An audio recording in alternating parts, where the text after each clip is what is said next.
RRR এর পর রামচরণজি ফিরলেন পেড্ডি সিনেমাটিকে কেন্দ্র করে। ট্রেলার দেখবার পর অনেকের এই ধরনের মন্তব্য আমি দেখেছি। তারা বলেছে এটা হবে রামচরণজির RRR এর পর যদি পারফেক্ট কোনো কামব্যাক তাহলে এই সিনেমাটিই হবে।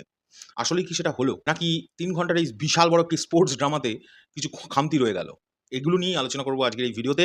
বন্ধুরা, আমি সৃঞ্জয় চলে এলাম আরও একটা নতুন ভিডিও নিয়ে এবং আজকের ভিডিও আপনারা বুঝতেই পারছেন, পেড্ডি সিনেমার রিভিউ। পেড্ডি একটি স্পোর্টস ড্রামা। যদিও আমি রিপিট করছি, পেড্ডি একটি স্পোর্টস ড্রামা। কিন্তু স্পোর্টস ড্রামা হওয়া সত্ত্বেও শুধুই এটা কোনো খেলার গল্প নয়। এই গল্পতে আছে সংগ্রাম, আত্মসম্মান, নিজের পরিচয় খুঁজে পাওয়ার লড়াই এবং গ্রামের মানুষের আবেগ। সবচেয়ে আগে যদি আমি রামচরণের কথা নিয়েই কথা বলি, তাহলে বলতে হবে এই সিনেমার প্রাণ ভ্রমরাই হচ্ছে আমাদের রামচরণ। চরিত্রের মধ্যে যে রাগ, আবেগ, জেদ এইসব যে আমাদের ইমোশনগুলোকে সেগুলোকে যে ফুটিয়ে তোলা, সেইটা কিন্তু দুর্দান্তভাবে ফুটিয়ে তুলেছে রামচরণজি এই সিনেমাতে। এটা নিয়ে কোনো ডাউট নেই। অনেক সময় এরকমও মনে হয়েছে যে এটা কিন্তু শুধু উনি অভিনয় করছেন না, এটা সিরিয়াসলি ওনার সঙ্গে ঘটছে এবং উনি ওটা ফিল করছেন। সিনেমার ভিজুয়াল এবং সিনেমাটোগ্রাফি আমার দুর্দান্ত লেগেছে।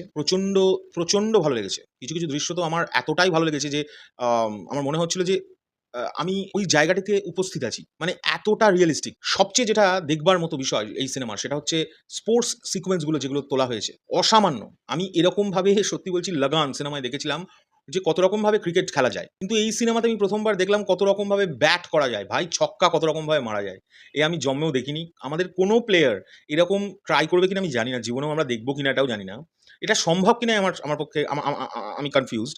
বাট এটা দুর্দান্ত একটা বিষয়। মানে ওটা দেখতে খুব ভালো লাগছিল যে এইভাবেও ক্রিকেট খেলা যায় নাকি? দারুণ! এই সিনেমার আরো একটা বড় প্লাস পয়েন্ট হচ্ছে A.R. রহমান। বলা উচিত the legend maestro A.R. Rahman.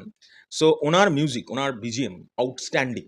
সবচেয়ে এই সিনেমার যদি বেস্ট জিনিস হয়ে থাকে এই সিনেমাটোগ্রাফি বাদ দিয়ে সেটা হচ্ছে A.R. রহমানের ব্যাকগ্রাউন্ড মিউজিক। দুর্দান্ত!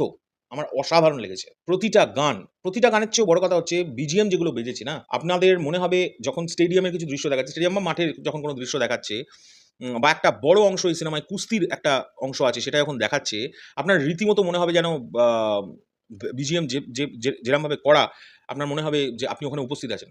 এত সুন্দর। তবে এর সঙ্গে এটাও বলব যে গল্পটা কিন্তু আ ওয়ান টাইম ওয়াচ এর জন্য বেস্ট। গল্পটা কিন্তু খামতি রয়েই গেছে এবং আমার মনে হয়েছে এটা ওয়ান টাইম ওয়াচ এর জন্য বেস্ট।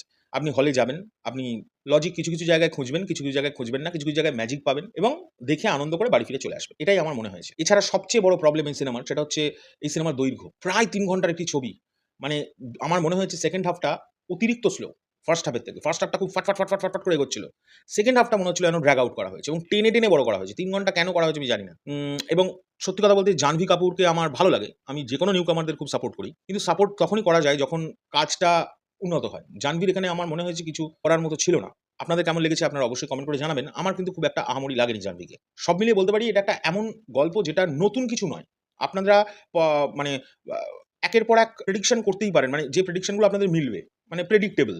আ কিন্তু এই গল্পটার মধ্যে যেভাবে ইমোশনকে কাজে লাগানো হয়েছে, যেভাবে ইমোশনের উপর ওয়ার্ক করা হয়েছে, যেভাবে আম কি বলবো এই ওয়ার্ডটা?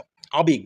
আ দেশের জন্যে বলুন বা নিজের গ্রামের জন্যে বলুন, যেভাবে ওগুলোকে ইউজ করা হয়েছে অসাধারণ। স্পেশাল মেনশন করতে চাই আমার এই ভিডিওতে সেটা হচ্ছে আমি যে কারণে এই সিনেমাটা দেখলাম সেটা হচ্ছে রজতাভ বাহুর জন্যে। আমাদের বাংলার গর্ব এবং আমি মনে করি বাংলার ৩ টে এমন আর্টিস্ট আছেন, ৩ থেকে ৪ জন এমন আর্টিস্ট আছেন যাদের বাদে কোনো বাংলা সিনেমা, কোনো ভালো বাংলা সিনেমা হতে পারে না। তার মধ্যে প্রধানতম হচ্ছে একজন রজতাভ বাবু। আর বাদবাকিদের কথা বলতে গেলে আমি রজতাভ বাবু, খরাজ বাবু, কাঞ্চন মল্লিক আর ২-১ জন আছে। এরা বাদে কোনো সিনেমা, কোনো ভালো সিনেমা আপনারা পাবেন না। এরা কোনো সব ভালো সিনেমাতে এনাদের পাবেনই পাবেন। ম্যাক্সিমামের কথা বলছি। তো রজতাভ বাবুকে দেখলাম, দুর্দান্ত লেগেছে। আমি সুপার হ্যাপি ছিলাম। আমি হলে চিৎকার করছিলাম রজতাভ বাবুকে দেখে। আমি খুব আনন্দ পেয়েছি রজতাভ বাবুকে দেখে। এবং আমি চাই মন থেকে এই নেক্সট ফিল্মগুলোতে মানে সাউথ ইন্ডিয়ান হোক বা বলিউডের হোক নেক্সট ফিল্মগুলোতে উনাকে আরো কাস্ট করা হোক। এটা নিয়ে কোনো ডাউট নেই। সব মিলিয়ে আমি এই সিনেমাটাকে ৫ এর মধ্যে যদি আমায় নাম্বারিং করতে বলে তাহলে 3.5 দেব। এটা আমার রিভিউ। আমার যা মনে হয়েছে আমি তাই বললাম ছোট করে। আমি তো অত ভালো করে গুছিয়ে কথা বলতে পারি না। সো যদি কিছু ভুল ত্রুটি করে থাকি নিজ গুণে মাফ করে দেবেন। আর আপনারাও পেডডি দেখুন এবং যারা বাঙালি তারা সবাই গিয়ে দেখো। এই কারণে বলছি রজতাভ বাবুর জন্য গিয়ে দেখো। প্রতিটা বাংলা অ্যাক্টরকে সাপোর্ট করা আমাদের উচিত। প্রতিটা বাংলা অ্যাক্টরকে যারা বাইরে কাজ করছেন। কারণ বাইরে কাজ করা আজকের দিনে দাঁড়িয়ে খুব কঠিন একটি কাজ। সেই জায়গা থেকে এমনি বাংলা ইন্ডাস্ট্রির কি অবস্থা সবাই দেখতে পাচ্ছ। ধীরে উন্নত নিশ্চয়ই হবে। কিন্তু সেই জায়গা থেকে দাঁড়িয়ে গিয়ে তারা যখন বাইরে কাজ করছে এবং প্রপার সাম্মানিক পেয়ে প্রপারলি সম্মান পেয়ে কাজ করছে। দুর্দান্ত! আমার তো খুব আনন্দ হয়েছে যখন আ রামচরণজি এবং আমাদের রজতাভ বাবুর ফেস অফটা আছে না সিনেমায়, অসাধারণ! একটি আমি বেশি কিছু বলব না। এমন একটি দৃশ্য আছে যেটা দেখলেও আপনাদের খুব অবাক হয়ে যাবেন এবং দুর্দান্ত একটি অ্যাকশন সিকোয়েন্স সেটা আবার তার মধ্যে।